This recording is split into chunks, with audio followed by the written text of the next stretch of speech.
سے باہر آؤ، سنیوں باہر آ جاؤ.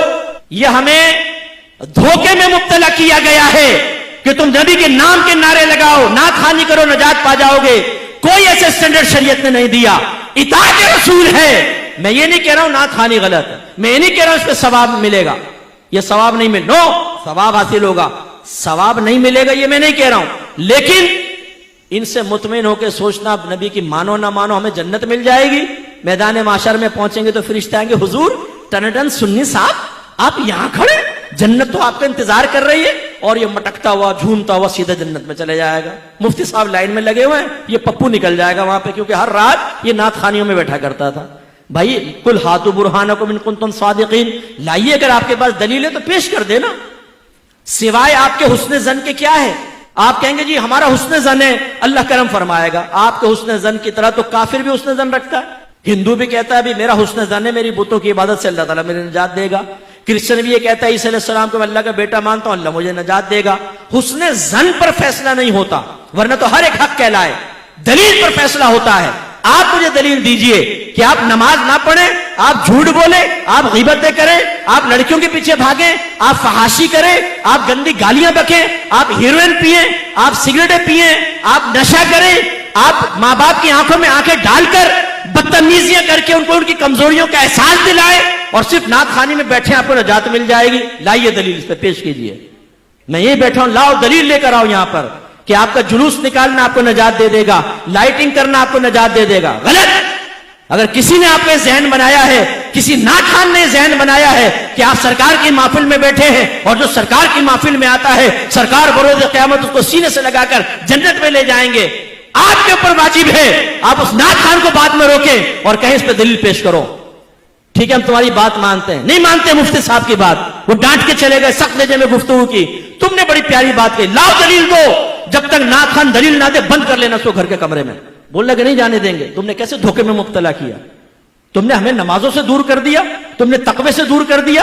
حرام کھا کھا کر نعت خوانیوں میں آ کر بیٹھ کر ہم سمجھتے نجات ہو جائے گی. کیسے ہو جائے گی؟ جو حرام مال کے ساتھ حج کرے نبی کریم فرماتے ہیں اللہ اس کا حج قبول نہیں کرے گا. ایک روایت میں فرمایا ایک شخص ہاتھ اٹھا کر اللہ کی بارگاہ میں دعائیں کرتا ہے، گڑ گڑا کر دعا کر رہا ہوتا ہے، لیکن اللہ تعالیٰ اس کی دعا کیسے قبول کرے؟ اس لیے کہ اس کے جسم پر حرام ہے، اس کے پیٹ میں حرام ہے، تو اللہ کیسے اس کی دعائیں قبول کرے گا؟ یہ آپ کی شریعت یہ ہے. ہمیں خوابوں میں مبتلا کیا گیا ہے.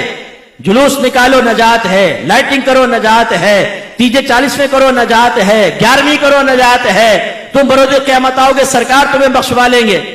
یقیناً میرے آقا شفاعت کریں گے، انکار نہیں. لیکن جب ایمان بچا کر لے گئے تو ایمان بچا کر لے گئے تو ایمان ضائع ہو گیا گناہ کر کر کے، پھر تو کافروں میں پھر شفاعت نہیں.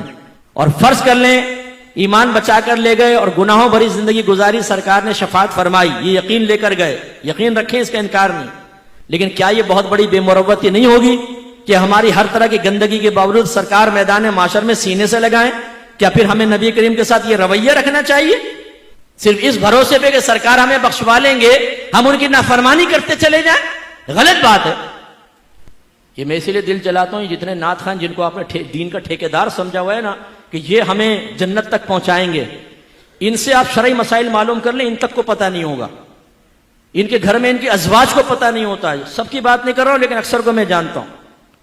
ویسے آ کے ایسا آپ کے سامنے شعر پڑھیں گے جیسے دین اگر انہی کے درس چل رہا ہے، ورنہ یہ نہ ہو تو دین ہی ٹھپ ہو جائے گا. تکبر کا عالم یہ ہوتا ہے کہ بڑے نعت خوان وہ کبھی آپ نے نہیں دیکھا ہوگا کسی عالم کا ہاتھ چومتے ہوئے، اتنے متکبر ہوتے ہیں. یہ یاد رکھیں نعت خوانی فی نفسی کوئی کمال کی بات نہیں. میں دلیل سے کہتا ہوں، دعویٰ کرتا ہوں، پورا قرآن پوری حدیث ایک آیت ایک حدیث لے آئے جو نعت خوان کے فضائل پر مشتمل ہو، لے کر آئے. میں بولتا ہوں چیلنج کرتا ہوں آپ کو، میں عالم دین کے اوپر فضائل کے اوپر آپ کو سینکڑوں آیات حدیثیں پیش کر سکتا ہوں. نعت خوان پر ایک پیش کریں آپ کہ نبی کریم نے فرمایا جو نعت خوانی کرے گا نعت پڑھے گا. اور بولتے کیا ہیں؟ سرکار نے مجھے اپنی نعت کی خدمت کے لیے منتخب کر لیا ہے. اچھا بھائی لا دلیل دے. خواب میں آئے تھے سرکار، یا تجھے ٹیلی فون کیا تھا، یا کسی کے ذریعے پیغام پہنچایا تھا کہ تو اس خدمت پہ مامور ہو جا؟ کس نے کہا تھا؟ وہ آپ کو متاثر کرنے کے لیے.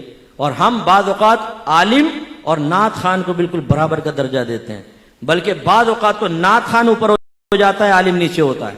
آپ کی مسجد کا امام وہ اگر بیٹھا ہو اور ایک مشہور بڑا نعت خان آ کر بیٹھے، آپ کا امام حقیر ہوگا، چاہے وہ عالم دین ہو، وہ نعت خان کو بڑا صوفہ دیا جائے گا، امام صاحب سائیڈ میں بیٹھے ہوں گے۔ یہ تقسیم کس نے کی ہے؟ یہ نعت خانی کو اتنا اوپر جو آپ نے چڑھا دیا ہے، جو ریاکارانہ، بعض نعت خان ریاکارانہ نعت پڑھتے ہیں، پیسے کے لیے نعت پڑھتے ہیں۔ اگر آپ ان کو پیسہ نہ دیں، آپ بلائیں نعت خان کو، بولے پیسہ ایک بھی نہیں دیں گے، آ جائے نا، اللہ کے لیے پڑھنا، چلو بھاگ جا گیا۔ میں نے ایک دفعہ فون کیا ایک نعت خان کو، ان کے اسسٹنٹ نے اٹھایا، میں نے نام نہیں ظاہر کیا، میں نے کہا فلاں ہیں، بولے وہ مصروف ہیں، آپ بولیں کیا کرنا ہے۔ میں نے کہا میں نے کہا چلو آزماتا ہوں، میں نے کہا ایک نعتیہ محفل رکھنی ہے، ان سے ٹائم لینا ہے۔ ہاں بتائیں، میں ان کے اسسٹنٹ ہوں۔ اچھا لے جاؤ، بڑا سخت اس نے رکھا ہوا نا۔ تو میں نے کہا کیا وہ کچھ پیسے سے بھی لیں گے؟ آپ کو کچھ بھی معلوم نہیں، ایک نعت خان اپنا ٹائم نکالے پیسے نہ لے۔ میں نے کہا اچھا بھائی مجھے پتہ نہیں تھا، کون ہیں آپ؟ میں نے کہا بھائی مفتی محمد اکمل کہتے ہیں۔ ارے مفتی صاحب آپ نے پہلے کیوں نہیں بتایا؟ یار تم ابھی تو ڈانٹ رہے تھے مجھے، تم مجھے ذلیل کر رہے تھے فون کے اوپر، ابھی میں نے نام لیا تو تم نے فوراً، اگر یعنی عام آدمی ہو تو ذلیل کرو اس کو جتنا مرضی، پیسے کے بغیر تم آتے نہیں ہو، پیسے لے کے استنجا خانے میں جا کے لفافہ گنتے ہو کتنے پیسے دیے، کم ہوتے ہیں تو آ کے لڑنا جھگڑنا شروع کر دیتے ہو۔ ان کو کوئی ثواب نہیں ملے گا جو پیسے کے لیے پڑھے، کسی نعت خان پہ بدگمان بھی نہ ہو۔ معذاللہ میں پرٹیکولر کو نعت خان کا نہیں کہہ رہا ہوں، لیکن میں ان لوگوں کے درمیان بڑا رہا ہوں۔ یو کے میں نے کتنے سفر کیے ہیں، یہ گاڑی میں سوتے رہتے ہیں نماز نہیں پڑھتے، جہاز میں سوتے رہتے ہیں نماز نہیں پڑھتے، لیکن وہاں جا کے جب نعت خوانی کریں گے اوئے ہوئے ہوئے ہوئے، لگتا ہے پورا دین کا درد ان کے اندر آ گیا، روئیں گے اور یہ اور رلا دیں گے پبلک کو، اور نماز پڑھیں گے نہیں۔ یعنی کیا کر رہے ہو؟ اور آپ نے ان کو ہیرو بنایا ہوا ہے۔ جو باشرہ نعت خان ہو، اللہ کے لیے پڑھے، ان کے شناخت پہچان کو اتنی مشکل نہیں ہوتی، ان کو عزت ضرور دیں، کسی پہ بدگمانی بھی نہ کریں۔ لیکن میں آپ کو جو بات سمجھانا چاہ رہا ہوں وہ یہ کہ آپ اگر صرف اس خوش فہمی کی دنیا میں نعتیہ اشعار سن کر گم ہو گئے تو یاد رکھیں اس کا انجام بڑا دردناک ہے۔ معیار بنائیں اپنے نبی کی تعلیم کو، معیار بنائیں صحابہ کرام کو۔ بس آخری سوال، بیان ختم، یہ بتائیں کسی صحابی نے ایسا کیا کہ انہوں نے سارا دن نعت خوانی کی ہو، ساری رات نعت خوانی، اور بیٹھے بیٹھے سرکار کے یا رسول اللہ یا رسول اللہ یا رسول اللہ یا رسول اللہ کے تسبیحیں پڑھی ہوں اور نعرے لگاتے ہوں باہر نکل، غلامی رسول میں موت بھی قبول ہے، لیکن پھر نہ نماز پڑھی، نہ روزہ رکھا، نہ قرآن کی تلاوت، نہ جہاد پر گئے، نہ جماعت سے نماز پڑھی، اور وہ معذاللہ گناہوں میں لگے رہے۔ لیکن جب ان سے کہا گیا کہ آپ یہ کیا کر رہے ہیں تو کہا کہ دیکھو تسبیح تو پڑھتا ہوں سرکار کی، نعت خوانی بھی تو کر رہا ہوں، سرکار کے نام کے نعرے تو لگا رہا ہوں، تو نجات ہو جائے گی۔ ہے کوئی ایسی مثال؟ بولے ہے نہیں ہے نا؟ لیکن ہمارے ہاں ہیں، مثال نہیں مثالیں ہیں، ہم خوش فہمی میں مبتلا ہیں۔ یہ محافل ضرور کریں، اللہ تعالیٰ اس پر ثواب بھی دیتا ہے، اگر اس کی رحمت جوش میں آئے تو بخشش و نجات کا ذریعہ بھی بن سکتی ہیں، لیکن گارنٹی نہیں ہے۔ اصل چیز معیار شرع کیا ہے؟ اطاعت رسول۔ تو میں گزارش کرتا ہوں اپنے قریبی جو مسجد میں عالم دین ہوں ان کے پاس جائیں، ان سے گزارش کریں، بلکہ کوئی کمیٹی والے ایسے ہوں، اور ہو سکتا ہے ہو بھی رہا ہو، میں ایک سجیشن دے رہا ہوں، اپنے کمیٹی والوں سے جا کر کہیں کہ ہماری مسجد میں فرض علوم کورس کا انعقاد کریں، ہمیں فرض علوم سکھائے جائیں جس میں عقائد بھی ہوں گے، احکام شرع بھی ہوں گے، گناہوں کی معرفت بھی ہوگی، وہ سیکھیے۔ اور اگر آپ کو، اور اپنے گھر کی بہنوں کو سکھائیے۔ اگر آپ کو کہیں پر بھی کوئی نہیں ملتا میرا نمبر لے لیجئے گا، آن لائن کورس کر لیں، فرض علوم کورس کریں، اپنے گھر کی بچیوں کو کورس کروائیں، انتہائی امپورٹنٹ ہے۔ اور پھر اطاعت رسول کی طرف آئیں۔ اطاعت رسول کب ہوگی؟ جب آپ کو احکام رسول پتہ ہوں گے، اور احکام رسول کب پتہ چلیں گے؟ جب آپ سیکھیں گے۔